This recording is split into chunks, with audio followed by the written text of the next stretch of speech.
Nesta magnífica tarde de agosto, sem vento nem chuva, toda ela ensolarada, né? Boas tardes, né? Meu nome é Wilson Ruiz, eu tenho 67 anos, sou casado, o casal tem meia dúzia de filhos, todos eles maiores, alguns deles nascidos aqui em São José dos Campos. Eu sou caipira do interior do estado de São Paulo. Eu nasci em Nova Europa, uma vilazinha onde havia tudo menos brasileiro nato. Não sei os primeiros que nasceram por lá, porque todo o pessoal era imigrante. E eu vim para São José dos Campos para cursar o ITA. E naquele tempo, São José dos Campos, em 1950, aquilo era uma província, era pouco mais do que uma vila. Se há muita gente que pensa que quando se instalou aqui em São José a Comissão de Organização do Centro Técnico de Aeronáutica, que se chamava COCTA, se tem gente que pensa que naquela oportunidade já se começou a dar aulas no ITA, e o ITA já começou a trabalhar e a funcionar como uma instituição de ensino, não corresponde, isso não corresponde muito bem ao que aconteceu na realidade. Na realidade, a ideia de se fazer aqui em São José dos Campos um curso de engenharia de aeronáutica, ela remonta aos escritos de Santos Dumont, que ele já preconizava que nos escritos de Santos Dumont, ele já preconizava que nos campos de São José, uma região plana, de temperatura agradável, seria interessante de se fazer uma escola de nível superior com vistas a desenvolver os aviões dos quais ele construiu os primeiros protótipos. Mas São José e essa comissão de organização, que era a comissão de organização para se fazer essa escola preconizada por Santos Dumont, começou em outro lugar, em escola do Exército. O Ministério da Aeronáutica era uma instituição ainda muito jovem, nascente, e não tinha condições de imediatamente montar uma escola de engenharia, de aviação, de aeronáutica, nos níveis que se queria fazer, que era um nível de excelência. Então, qual foi a alternativa? A alternativa foi de se fazer um exame vestibular, e para ganhar tempo e poder graduar engenheiro de aeronáutica o mais rapidamente possível, o que se fez foi admitir inicialmente para o ITA somente quem já estivesse pelo menos no segundo ano de engenharia fora do Ministério da Aeronáutica, fora do ITA. E assim foi o meu caso. Eu já estava no segundo ano de engenharia civil quando soube da existência de uma organização dentro do Ministério da Aeronáutica que se propunha a formar engenheiros de aeronáutica e que a exigência mínima para o vestibular era de nós estarmos no segundo ano de engenharia, pelo menos. Eu estava no segundo ano de engenharia, eu tinha trabalhado durante a guerra como mecânico de avião, gostava da vida de aviação, sempre quis entrar em alguma organização relacionada com aviação e vi ali minha oportunidade, assim como inúmeros outros colegas meus viram isso.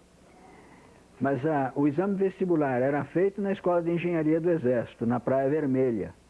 A organização naquela época se chamava Escola Técnica do Exército. E posteriormente o nome foi mudado para Instituto Militar de Engenharia.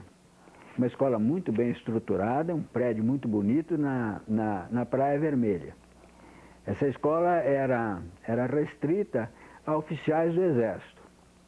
E o Ministério da Aeronáutica, para tornar atraente aos candidatos, ele nos facultava, era obrigatório, após o exame vestibular, e se nós quiséssemos nos matricular no curso de Engenharia Aeronáutica, nós éramos declarados aspirantes a oficial, ou seja, as regalias de oficial junto ao Ministério da Aeronáutica. Então, 2 dias depois de termos passado no exame de admissão no vestibular e temos recebido a designação oficial de que nós poderíamos iniciar no curso e nos inscrevemos, nós fomos declarados aspirantes. E aí nós passamos a gozar as regalias de oficial, que naquela época era uma remuneração condizente com um rapaz solteiro para morar numa pensão ou numa república e com todos os gastos pessoais pagos. Era o que nós recebíamos em remuneração. Nós cursamos o 2º ano de engenharia na Escola Técnica do Exército, com diversos professores já contratados, ou no Brasil ou no exterior. Pessoal, em geral, oriundo do MIT, o Instituto Militar de Tecnologia, nos Estados Unidos. Cursamos o 2º ano na Praia Vermelha, na Escola Técnica do Exército. O 3º ano nós cursamos em algumas salas que o Ministério da Aeronáutica nos cedeu, próximo ao gabinete do ministro, que naquela época funcionava no Rio de Janeiro, próximo ao aeroporto Santos Dumont. E após o 3º ano, ficaram prontas as primeiras moradias aqui em São José dos Campos, que eram só as moradias que hoje são destinadas aos técnicos e ao pessoal auxiliar. Eram os H10.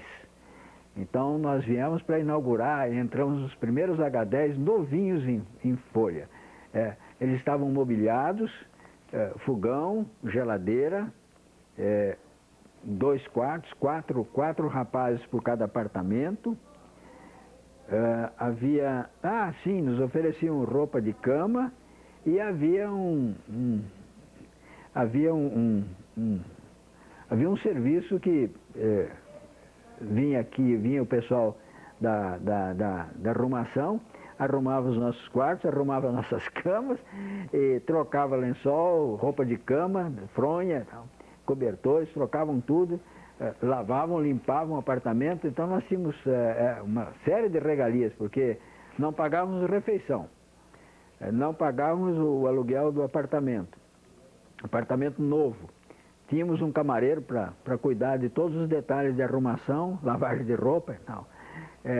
Era uma mordomia, realmente era uma mordomia muito agradável. E assim nós fizemos o 4º ano.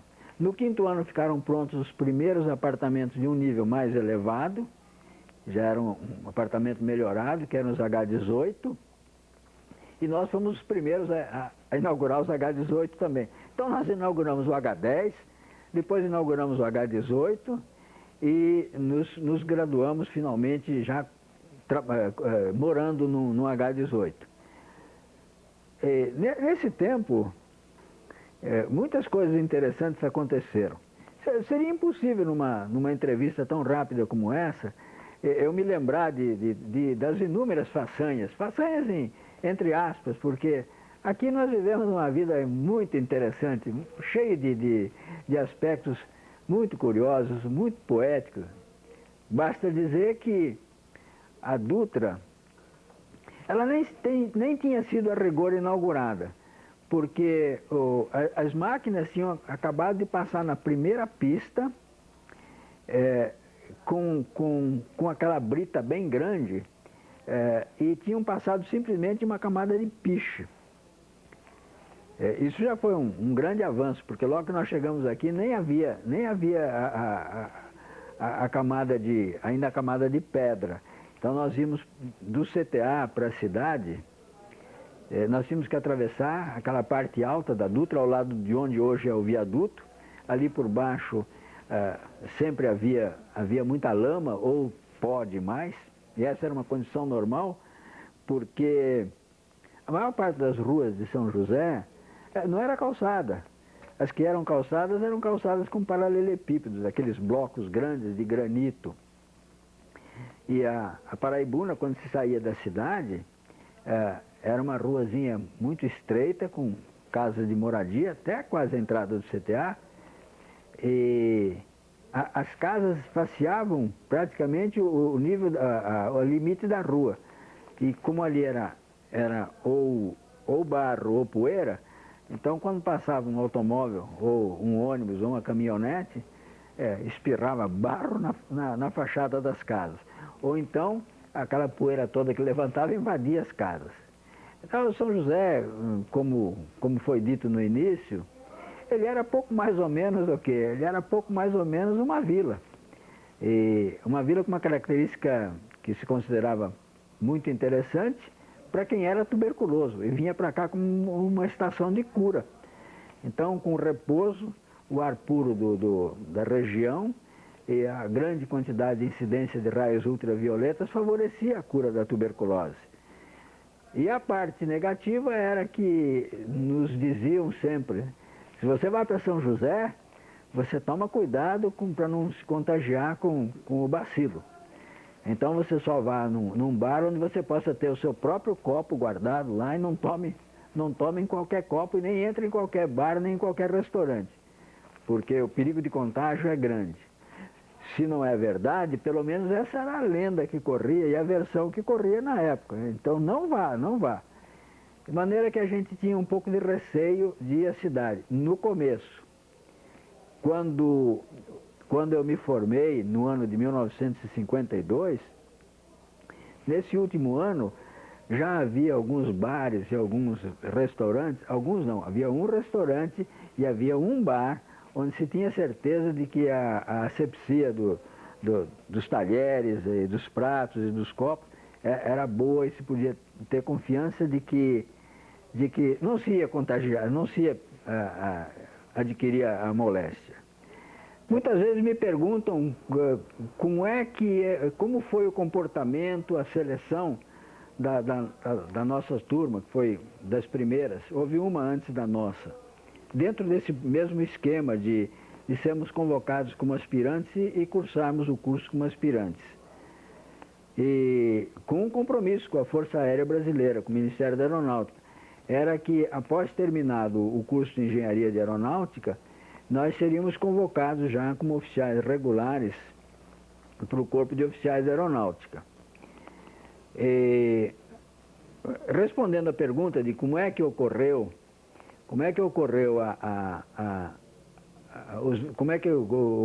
a divulgação e como é que ocorreu o vestibular e como é que foi feita a seleção. Foi uma coisa interessante. A divulgação não foi ampla, não foi muito grande, não. Eu soube de que havia um curso de engenharia aeronáutica através de colegas da engenharia que tinham tido parentes ou amigos que tinham feito o exame no ano anterior ao meu. E procurei saber, eu tive que ir à quarta zona aérea, que se chamava naquela época, que era o quartel onde havia a maior autoridade militar aeronáutica e me informar. E foi lá que me informaram as condições do curso. Então eu me inscrevi para o exame vestibular e nas vésperas fiquei sabendo que havia mais ou menos 150 candidatos. E o número de vagas não era muito bem definido, pelo menos eu não fiquei sabendo exatamente. Mas eu sabia que o número de vagas era pequeno, não mais que 30. Quando chegou a época de fazer o vestibular, nós recebemos uma passagem de trem e fomos pela Central do Brasil de trem até o Rio de Janeiro. No Rio de Janeiro, nós recebemos instruções de nos alojarmos na Escola de Aeronáutica, que é a Escola de Oficiais Aviadores da Aeronáutica. E ficamos lá alojados e um ônibus nos levava de madrugada até a Praia Vermelha, onde os vestibulares foram realizados. A impressão que ficou é que, por uma questão de ciúme entre o Ministério da Aeronáutica e o Ministério da Guerra, naquela época o Ministério do Exército chamava-se Ministério da Guerra. Apesar de não fazer guerra nenhuma, ele se chamava Ministério da Guerra. Havia um certo ciúme, uma certa rivalidade. Então, aparentemente, o que aconteceu foi que nos submeteram a um exame vestibular extremamente rigoroso. O exame foi rigoroso de tal maneira que, quando eu fiz a última prova, eu tinha consciência de que eu não teria sido aprovado, porque as questões eram muito difíceis e, por mais que se diligenciasse, a minha expectativa era que, olha, tá tão difícil que eu tenho a impressão que eu não consegui chegar no resultado certo dos problemas que me colocaram. Eu cheguei até a escrever, naquele tempo São Paulo e Rio de Janeiro era uma distância enorme, né? Não havia ônibus circulando entre São Paulo e Rio, se ia de trem ou de navio. E aviões, nem se falar em avião, porque era uma coisa que, se sair do aeroporto de Congonhas, era uma verdadeira aventura ir para o Rio de Janeiro de avião. Eu cheguei a escrever para minha casa, dizendo para minha mãe que eu lamentava desapontá-la, mas que eu não tinha passado no exame. Mas eu falei peremptoriamente que eu não tinha passado. Quando nos foi permitido solicitar a passagem de volta, eu me apresentei ao gabinete do ministro, onde funcionava a diretoria de ensino. E me apresentei para ir apanhar minha passagem de volta. Nem me preocupei em saber o resultado do exame vestibular. Aí, lembro-me que havia um major, muito brincalhão, e me recebeu com muita seriedade. E eu estava com uma camisa dessas que hoje se usam comumente, de camisa aérea, com manga curta, né, de golinha, e me apresentei assim no prédio do Ministério da Aeronáutica, o chefe do ministro, onde estava o ministro da Aeronáutica.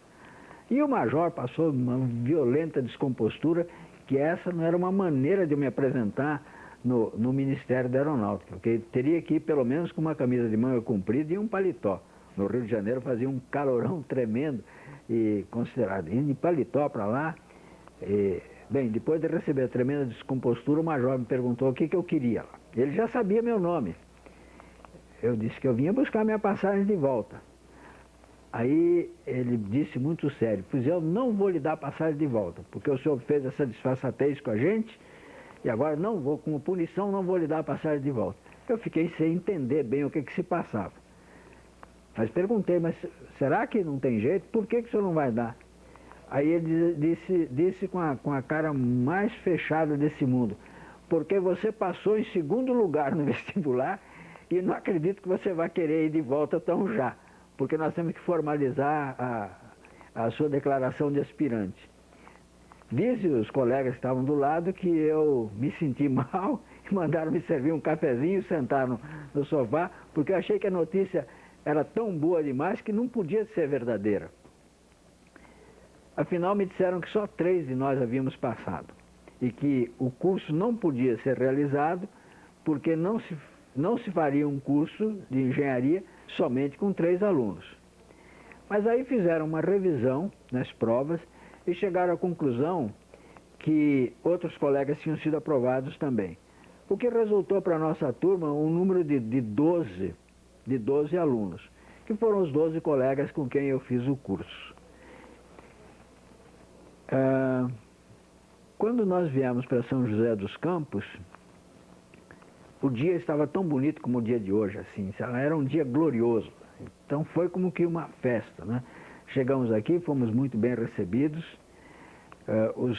as acomodações eram precárias ainda, a maneira de a gente se transportar do nosso apartamento até o restaurante ou até a sala de aula era conforme a mesma maneira de se ir para São José, daqui do CTA para São José, era ou barro ou poeira, ou barro ou poeira, não havia muita diferença. Então a gente caminhava aqueles 500 metros e íamos para o restaurante ou íamos para as salas de aula. E logo houve uma ansiedade muito grande da gente conhecer melhor a cidade. Pouco eu conhecia da cidade, mas a cidade tinha muita coisa de poético, sabe? Muito, muito poético. Indo para a cidade ou voltando da cidade, uma condução usual de estudantes e de operários, até pessoal mais graduado. Era a bicicleta e havia uma outra coisa muito poética, é que se andava muito de charrete aqui em São José. E as charretes, em geral, faziam um ponto num bebedouro grande de ferro fundido ao lado do mercado, quase em frente à igreja matriz. Desses bebedouros que devem ter coisa de 2,5 metros, 3 metros de diâmetro, com um chafariz no centro, a água correndo, onde os animais vinham beber água. E aquela fileira de charretes ali em frente à Rua do Mercado. Eu estou dizendo Rua do Mercado para não dizer o nome da rua, que eu francamente não me lembro bem.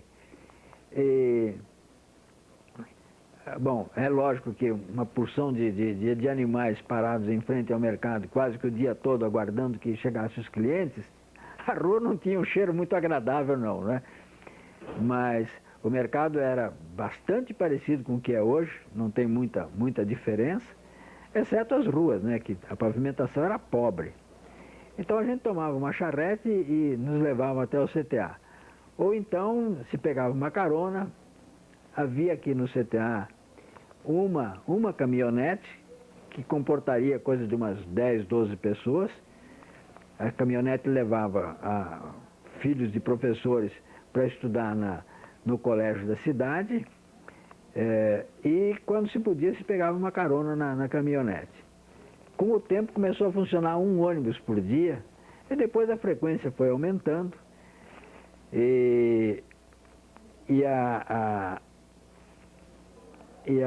as linhas passaram a ter um certo horário, né? Havia um cinema só na cidade. A relação entre nós, estudantes, e o pessoal da cidade era uma curiosidade. No começo, todo mundo meio retraído. Quando nós viemos para São José, os aspirantes vindo do Rio de Janeiro, nós já encontramos aqui em São José a primeira turma de alunos que fez vestibular e ficou alojada já dentro do CTA. Eram coisa de 45 colegas, um ano abaixo do nosso.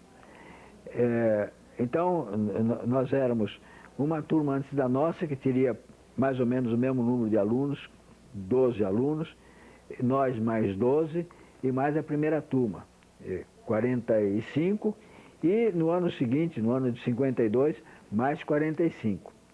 Isso já foi o suficiente para criar um estilo de vida dentro do ITA, dentro do CTA, e em confronto com o estilo de vida da cidade. O que aconteceu foi o seguinte: aparentemente os rapazes da cidade, eles não ligavam muito para as moças da cidade, ou não davam muito valor. E o pessoal que veio para cá, veio gente de todo lado do Brasil, né? Do sul, de São Paulo, do Rio de Janeiro, do norte e nordeste. E esse pessoal um pouco abandonado, né, um pouco sozinho, procurava muito a cidade e procurava muito contato com as moças da cidade. Daí nasceu um ciúme tremendo, né, os rapazes da cidade e os rapazes do CTA. E aí o que havia escaramuças e havia uns pegas de vez em quando. E isso aí era uma coisa que aparentemente difícil de resolver, porque é uma questão de ciúme, né? É uma questão dos rapazes do ITA irem procurar as moças da cidade. E as moças da cidade, naturalmente, muito lisonjeadas, porque havia muito rapaz atraente, né? E era uma coisa nova para as moças da cidade. Eram rapazes que falavam bem, com sotaque diferente, né? Com roupagens diferentes, com atitudes diferentes. E daí o choque entre os rapazes. E de vez em quando havia briga mesmo, né? Eu não me conformava muito com isso, não. Eu procurava apaziguar ânimos, mesmo porque eu era um pouco mais velho, né? Eu já tinha passado trabalhando 3 anos durante a guerra como mecânico, e nesses 3 anos eu amadureci mais do que a rapaziada que saiu direto do colégio e foi fazer vestibular. Então eu procurava apaziguar. E lá pelas tantas, um dos únicos médicos aqui de São José mandou me chamar. Olha, o doutor Florencio quer falar muito com você. E eu comecei a me perguntar por que o médico da cidade quer falar comigo quando eu não conheço médico nenhum, eu não preciso de médico, que me conste ele é um especialista em implantação de osso de boi em seres humanos, especialmente quando eles têm fraturas irreversíveis. Não tem nada a ver comigo. O que é que um médico desse quer saber, quer falar comigo? Mas eu fui procurá-lo, porque mandou me avisar que queria muito falar comigo. E chego lá, ele me dá um grande abraço e disse que ele queria me cumprimentar pelo trabalho que eu estava fazendo de apaziguamento entre os ânimos dos rapazes do CTA e os rapazes da cidade que viviam brigando, que a gente devia se reunir, se unir numa campanha para apaziguar os ânimos. Olha, se isso foi bom ou não, eu não sei dizer. Mas foi muito gratificante que alguém da cidade, que eu nunca tinha ouvido falar, que eu não conhecia, pedir para que eu fosse lá conversar com ele e agradecer que ele estava fazendo algum trabalho que estava chamando a atenção. Bem, é uma maneira de ser que a gente não muda, nasce assim, com ânimo de apaziguar em vez de com ânimo de provocar brigas. Depois que eu me graduei em engenheiro, eu tinha um compromisso com o Ministério da Aeronáutica. E a minha intenção era continuar trabalhando no ITA e me qualificar para ser um professor, profissional. Sempre gostei de ensinar. Eu tinha essa ambição. Eu cheguei a pedir para ficar no CTA. Mas nós estávamos trabalhando na época da minha graduação sob a orientação do brigadeiro, hoje Marechal do Ar, Casimiro Montenegro, que foi quem idealizou o Centro Técnico Aeroespacial, como ele se chama hoje, o ITA. Isso tudo é cria direta naquele tempo era o Coronel Montenegro, né? Depois foi brigadeiro, hoje é Marechal do Ar. Então ele era o nosso diretor. Como nós éramos poucos, ele me conhecia. E à época da minha formatura, o Montenegro era o diretor do material da aeronáutica, sob cuja autoridade estava a divisão de orientação e pesquisa em aeronáutica. Isso aí, esse órgão se situava na diretoria do material da aeronáutica no Rio de Janeiro. E desse órgão é que se desmembrou hoje um dos nossos institutos aqui do Centro Técnico Aeroespacial. Quando eu me formei, o Montenegro fez questão que eu fosse trabalhar com ele na divisão de orientação e pesquisas do Ministério da Aeronáutica no Rio de Janeiro. Então me desloquei para o Rio de Janeiro, onde eu trabalhei durante 6 meses, findos os quais nós recebemos um convite pelo antigo ponto 4, que era um convênio de cooperação mútua entre as nações que se solidarizaram com o Ocidente na luta contra o nazismo, na Segunda Grande Guerra. E dentro desse programa, nós fomos convidados para um aperfeiçoamento nos Estados Unidos. Então, toda a minha turma foi convidada para um programa de aperfeiçoamento nos Estados Unidos. Então, nós ficamos lá quase um ano, percorrendo inúmeras organizações americanas relacionadas com engenharia aeronáutica. Eu fiquei adido ao que eles chamam de FAA hoje, que é um departamento de aeronáutica civil, que faz o controle de manutenção e de segurança de todas as aeronaves nos Estados Unidos. Nesse órgão, então, nós fizemos, quer dizer, eu fiz, cada colega foi para um lado. Eu escolhi essa área de trabalho. Nós ficamos quase um ano por lá e nesse aperfeiçoamento, quando nós voltamos, cada um se dedicou à sua área de trabalho específica. E eu continuei na diretoria do material da aeronáutica. Fui o único que fez esse tipo de treinamento. Os outros foram para rotas aéreas, foram para a eletrônica. A eletrônica estava nascendo naquela época. E após trabalhar quase 2 anos, as perspectivas de uma carreira de engenharia de aeronáutica dentro do Ministério da Aeronáutica, elas se tornaram cada vez mais longínquas. E eu via que o Ministério da Aeronáutica hesitava em dar uma situação definida para os engenheiros de aeronáutica como nós éramos. Nós éramos oficiais oriundos do mundo civil. Fizemos um curso de engenharia e ingressamos na aeronáutica e só pode ter acesso na carreira militar aqueles que pertencem àquilo que a aeronáutica chama de um quadro regular. Então existe o quadro dos aviadores, o quadro de infantaria de guardas, o quadro dos intendentes, o quadro dos oficiais dentistas, o quadro dos oficiais especialistas, mas o quadro de engenheiros não existia. Eu me lembro que um dos meus chefes, o brigadeiro Oswaldo do Nascimento Leal, que faleceu aqui em São José, está enterrado aqui em São José, foi um dos segundo homem do brigadeiro Montenegro na implantação do Centro Técnico Aeroespacial. Ele fez uma consulta ao ministro, tentando sensibilizá-lo de que era necessário de se criar uma carreira de oficiais engenheiros. E a resposta veio muito crua. Não há perspectiva nenhuma para um quadro de engenheiros de aeronáutica. Quando essa resposta chegou, eu tomei aquilo como um nítido convite de eu pedir o que a gente diz, né? Me retirar. E eu pedi para sair da aeronáutica.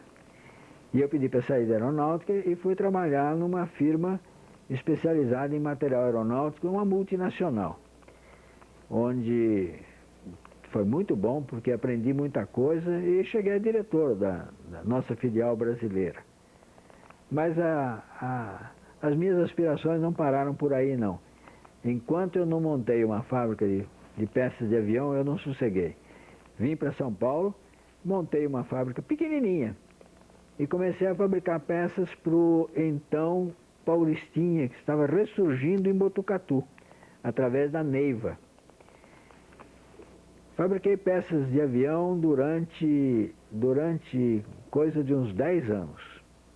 Uma fabriqueta pequenininha, em que os componentes do Paulistinha, depois do Regente, eram fabricados em convênio com a Neiva. Mas a minha habilidade empresarial, eu tenho que reconhecer que não era boa. Então, deixei aquilo para ir trabalhar na implantação da FATEC em São Paulo. Recebemos o prédio da FATEC sem nada, da Escola Politécnica, veio da Escola Politécnica, as instalações ali na Praça Coronel Fernando Prestes, perto da Estação da Luz, e quase em frente ao Museu de Arte Moderna, ao Museu do Convento da Luz, e ali nós instalamos a FATEC. E terminado aquilo, eu fui convidado para voltar para o CTA. Então, trabalhei mais 10 anos no CTA. Os últimos 11 anos eu estou trabalhando no INPE, acumulando 48 anos de serviços registrados já, indo para 49. Gostaria de fazer um retrospecto para encerrar esse bate-papo com vocês. O retrospecto é que quando eu cheguei aqui em São José, numa tarde bonita, eu vejo passar aquela caminhonete que levava os filhos dos professores para a cidade. E nessa caminhonete eu vejo passar um rostinho que era a coisa mais encantadora desse mundo, sabe? E procurei saber quem era. E tive a surpresa de saber que ela era filha de um professor de cálculo vetorial e cálculo diferencial integral, que tinha um nome muito bom e quem eu admirava muito. Eu procurei conhecer essa menina, até que consegui ser apresentado, e quando eu fui apresentado a ela, constatei que ela tinha só 12 anos. Eu tinha 24. Mas eu fiquei encantado, porque eu fazia um modelo para uma companheira de uma criatura que tivesse umas certas qualidades e características, inclusive de família. E essa menina se encaixava direitinho, mas eu me sentia constrangido porque eu já estava nos últimos anos de engenharia aeronáutica, vestindo uma farda de oficial. E eu tinha 24 e a menina tinha 12 anos só. E o jeito foi esperar um pouco e fazendo amizade. Bem, essa menina foi crescendo, eu terminei meu curso, a amizade se prolongou, E nós começamos a namorar, e noivamos, e quando ela tinha 18 para 19 anos, nós casamos. Essa menina era filha desse professor, que era muito conceituado. Ele foi reitor do ITA, e hoje ela é minha esposa, desde aquela época, a primeira e única, né? Nós temos esses 6 filhos. Isso me faz, porque estou voltando a trabalhar aqui em São José dos Campos há 21 anos. Isso me faz muito chegado a São José dos Campos, e eu me considero autenticamente um joseense, né? Bem, essa é a história que eu queria contar para vocês. Agradeço a atenção desse pessoal aí, de vocês que estão me ouvindo. Eu não quero falar mais não, porque essas coisas me emocionam, e daqui a pouco é capaz de eu debulhar em lágrimas, sabe? Então, boa tarde para vocês, tá? E muito obrigado.